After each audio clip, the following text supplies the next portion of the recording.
Haleluya, puji nama Tuhan, salam sejahtera di dalam kasih kita Tuhan Yesus Kristus.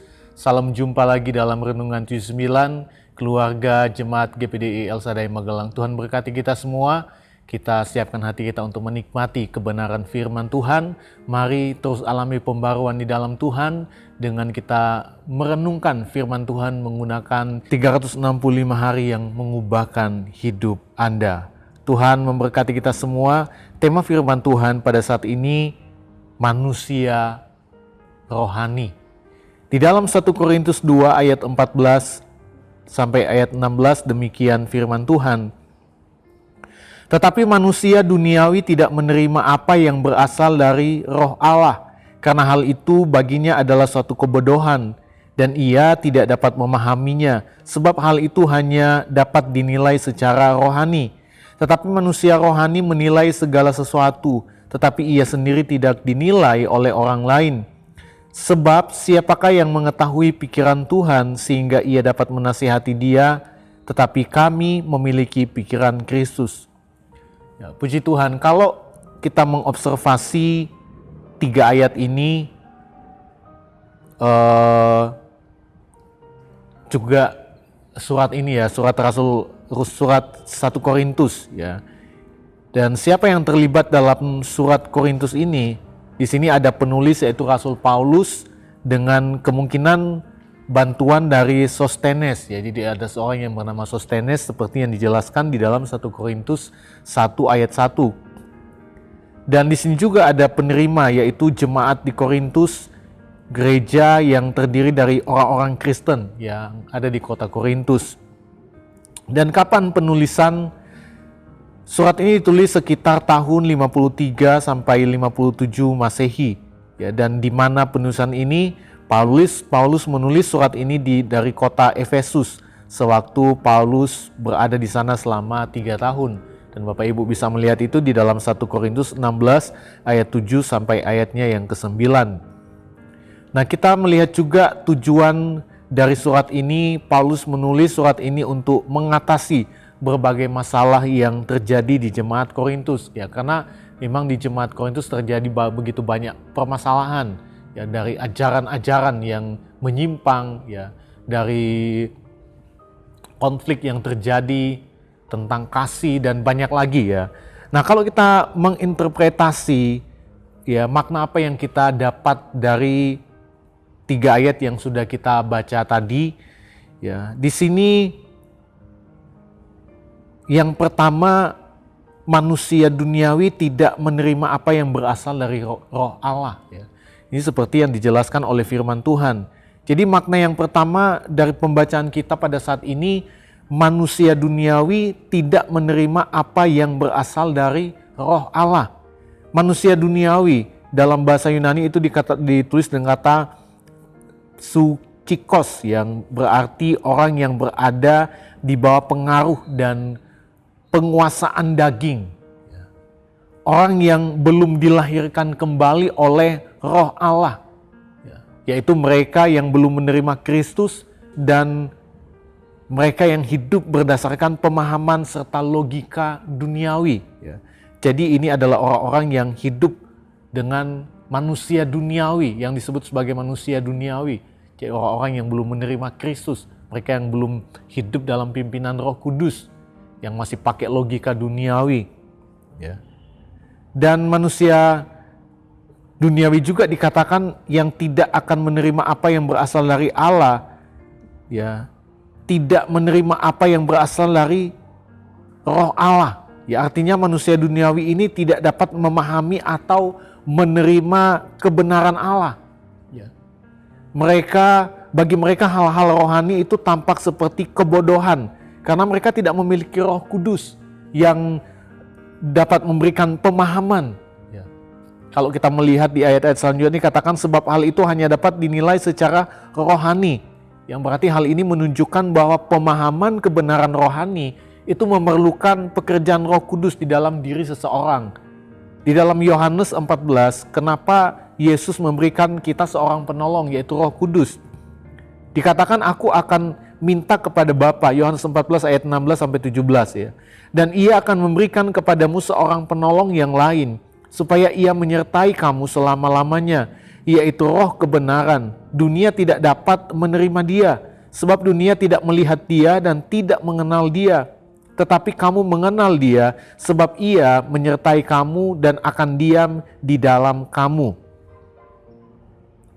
Jadi kita lihat kenapa dalam surat ini Paulus katakan bahwa manusia duniawi, mereka itu tidak akan menerima apa yang berasal dari roh Allah. Mereka nggak akan bisa memahami, mereka nggak akan bisa menerima kebenaran Allah. Hal-hal yang bersifat rohani itu adalah hal yang bodoh bagi mereka. Tampak seperti kebodohan. Kenapa? Karena mereka nggak memiliki Roh Kudus, nggak ada Roh Allah di dalam hidup mereka yang akan memberikan mereka pemahaman, yang akan membuat mereka mengerti apa yang menjadi kebenaran Allah. Itu sebabnya kita bersyukur karena kita adalah orang-orang yang di dalamnya ada Roh Kudus. Kita bersyukur Tuhan memberikan kita seorang penolong, yaitu Roh Kudus di dalam hidup kita. Dan melalui Roh Kudus saya percaya kita menjadi orang-orang yang dapat memahami apa yang menjadi kehendak Tuhan di dalam hidup kita. Mengerti setiap kebenaran Allah di dalam hidup kita. Nah, makna yang kedua yang saya lihat di sini, manusia rohani menilai segala sesuatu tetapi ia sendiri tidak dinilai oleh orang lain. Apa arti ayat ini? Manusia rohani, kita lihat dulu manusia rohani itu pneumatikos. Artinya orang-orang yang telah lahir baru dan ada di bawah kekuasaan Roh Kudus. Yang diterangi oleh Roh Kudus dan yang mempunyai pikiran Kristus. Jadi manusia rohani, mereka yang dikuasai oleh Roh Kudus, yang hidup oleh pimpinan Roh Kudus. Itu sebabnya dikatakan dalam kitab Roma 8 ayat 14, orang yang dipimpin oleh Roh Allah adalah anak-anak Allah. Karena mereka ada dalam pimpinan Roh Kudus. Nah, manusia rohani itu menilai segala sesuatu, tetapi ia sendiri tidak dinilai oleh orang lain. Artinya orang yang memiliki Roh Kudus di dalam hidupnya itu dapat memahami kebenaran Allah. Yaitu hal-hal yang rohani dan mereka sanggup untuk melakukannya. Setiap kebenaran Allah itu sebabnya kita butuh selalu pertolongan Roh Kudus supaya kita dapat memahami, mengerti, dan melakukan setiap kebenaran Allah. Hidup di dalam hal-hal yang rohani. Dan dikatakan tetapi pemahaman dan tindakan orang yang dipimpin Roh Allah itu tidak dapat sepenuhnya dimengerti. Seperti yang dikatakan di dalam ayat ini. Ia sendiri tidak dinilai oleh orang lain. Dari pemahaman, tindakan orang yang dipimpin Roh Allah itu tidak dapat sepenuhnya dimengerti atau dinilai oleh mereka yang tidak memiliki Roh Kudus. Jadi orang-orang yang tidak memiliki Roh Kudus, yaitu mereka manusia duniawi, tidak dapat menilai kita. Manusia rohani. Setiap pemahaman, kebenaran-kebenaran Allah yang kita hidupi di dalam hidup kita, sekali lagi bagi mereka itu adalah suatu kebodohan.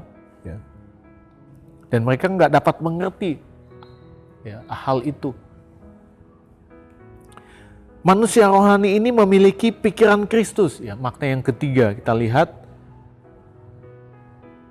manusia rohani memiliki pikiran Kristus. Hal ini menegaskan bahwa tidak ada seorang pun yang mengerti rencana, pandangan, dan segala sesuatu yang ada di dalam diri Allah. Tetapi orang percaya yang dipenuhi Roh Kudus itu dapat memahami dan mengerti kehendak dan pikiran Allah sebagaimana yang dinyatakan dalam Kristus. Artinya setiap rencana Allah, setiap apa yang menjadi kehendaknya, rahasia Allah itu akan dibukakan bagi orang yang hidupnya dipimpin oleh Roh Allah. Itu sebabnya dikatakan manusia rohani memiliki pikiran Kristus. Kalau kita lihat di dalam Injil Lukas 24, satu peristiwa yang terjadi jalan ke Emmaus, ketika Yesus sudah bangkit dan dia berjumpa dengan kedua muridnya di jalan ke Emmaus, sampai Yesus berbincang-bincang dengan mereka, dan ketika sampai di rumah mereka itu Yesus juga diajak dan pada akhirnya ia masuk makan bersama-sama dengan mereka. Nah, kita lihat ini di dalam Injil Lukas 24 ayat 45. Saya baca dikatakan lalu ia membuka pikiran mereka sehingga mereka mengerti kitab suci. Ya. Jadi yang membuka pikiran mereka siapa? Yesus. Sehingga apa? Mereka dapat mengerti kitab suci. Itu sebabnya kita hidup selalu di dalam persekutuan dengan Roh Kudus. Supaya apa? Supaya Roh Kudus ya itu membuka pikiran kita sehingga kita dapat mengerti apa yang menjadi kehendak Allah, kita mengerti tentang firman Allah, kita mengerti apa yang Tuhan mau di dalam hidup kita sehingga kita menjadi orang-orang yang tidak tersesat ya. Dan terus hidup sebagai manusia rohani yang berkenan di hadapan Allah ya. Nah, aplikasi untuk setiap hidup kita, untuk kita bisa terus hidup sebagai manusia rohani, yang pertama kita harus membaca, merenungkan dan melakukan firman Tuhan ya. Kita harus menjadikan pembacaan Alkitab itu sebagai bagian rutin dari hidup kita. Setiap hari, setiap saat. Firman Tuhan adalah makanan rohani. Ya, kita percaya firman Tuhan itu adalah makanan rohani yang memperkuat iman dan memperbaharui setiap pikiran kita dan yang menerangi setiap langkah kita. Di dalam Mazmur 119 ayat 105 dikatakan firman-Mu itu pelita bagi kakiku dan terang bagi jalanku. Jadi firman itu adalah terang, firman itu adalah pelita bagi setiap hidup kita. Firman itu adalah nafas hidup kita yang menghubungkan kita dengan Allah. Ya, firman Allah.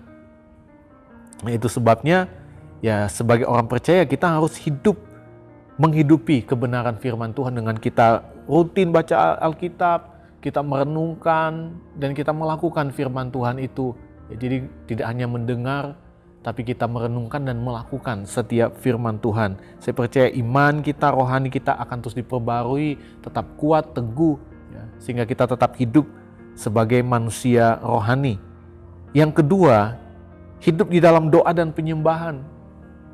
Doa adalah komunikasi langsung dengan Allah. Ya, kita mempercayai bahwa doa itu adalah hubungan kita dengan Tuhan. Seperti kepala dan tubuh kita ada leher yang menghubungkan sehingga hidup ya. Dan saya percaya kalau ada doa yang menjadi penghubung antara kita dengan Tuhan, maka manusia rohani kita akan terus hidup ya sebagai manusia rohani. Ya, iman kita akan terus hidup, semakin teguh di dalam Tuhan. Rohani kita semakin bertumbuh di dalam Tuhan. Ya. Melalui doa, ya kita dapat memohon bimbingan dan kekuatan dari Roh Kudus. Dan kita lihat penyembahan atau ibadah juga akan membawa kita lebih dekat kepada Allah dan memperkuat hubungan kita dengan Tuhan. Ya, itu sebabnya mari hidup dalam doa dan penyembahan. Ya. Kita berdoa, memuji Tuhan, ya, bernyanyi buat Tuhan, ada penyembahan yang dalam di hadapan Tuhan dengan ketulusan hati. Ya, itu adalah ya, penghubung kita dengan Tuhan. Kita terus terhubung, kita tetap kuat, teguh, kita terus bertumbuh di dalam Tuhan sebagai manusia rohani. Yang terakhir, yang ketiga, selalu mengandalkan Roh Kudus. Di dalam dunia ini kita tidak punya kekuatan yang lain, yang dapat kita andalkan itu hanya Tuhan. Yang melalui Roh Kudus yang Dia berikan di dalam hidup kita. Ya, itu sebabnya dalam setiap keputusan, dalam setiap tindakan, mari selalu andalkan Roh Kudus. Percayalah bahwa Roh Kudus yang akan memimpin kita kepada pemahaman yang benar tentang Allah, tentang kebenaran Allah. Ya, sehingga kita mengerti, kita hidup dan melakukan setiap apa yang menjadi kebenaran Allah yang Tuhan mau kita lakukan dalam hidup kita. Andalkan selalu Roh Kudus. Nah, saya percaya kita adalah orang-orang yang diberkati oleh Tuhan. Puji nama Tuhan, Tuhan memberkati kita semua. Biarlah kebenaran firman Tuhan saat ini boleh memberikan kita pemahaman lebih bagaimana kita boleh terus hidup ya sebagai manusia rohani. Manusia yang hidup oleh kebenaran Allah. Tuhan Yesus memberkati kita semua. Terima kasih Bapak Ibu, Saudara-saudari yang telah mengikuti Renungan 79. Kiranya setiap renungan yang kita dengar dapat menjadi berkat bagi kita semua. Dan bagi Bapak Ibu, Saudara-saudari yang ingin doakan untuk pokok doa tertentu, mau menceritakan kesaksian baik mujizat kesembuhan, pemulihan masalah dan keluarga, dapat disalurkan melalui chat dalam WhatsApp di nomor 081327420088. Tuhan Yesus berkati kita semua. Mari kita berdoa. Segala pujian, syukur, hormat, dan kemuliaan hanya bagi Engkau Tuhan Yesus di tempat yang maha tinggi. Terima kasih buat saat ini kami boleh kembali menikmati kebenaran firman-Mu. Kami diberi pemahaman akan manusia rohani, di mana kami harus hidup sebagai manusia rohani, manusia yang menghidupi kebenaran Allah, yang melakukan setiap kebenaran Allah. Kami percaya Roh Kudus akan menyatakan setiap apa yang menjadi rahasia Tuhan di dalam hidup kami, sehingga kami dapat mengerti akan setiap kehendak-Mu bagi kami. Makasih Bapa yang baik, urapi kami semua, berkati seluruh jemaat Tuhan, dimanapun mereka berada, pekerjaan usaha, rumah tangga, studi, diberkati oleh Tuhan, di dalam nama Tuhan Yesus Kristus. Terima kasih Bapa yang baik, terima kasih Tuhan Yesus. Ingatlah firman yang Engkau katakan kepada kami, oleh karena Engkau telah membuat kami berharap. Inilah penghiburan kami dalam sengsara kami, bahwa janji-Mu menghidupkan kami. Dalam nama Tuhan Yesus Kristus kami berdoa. Haleluya. Amin.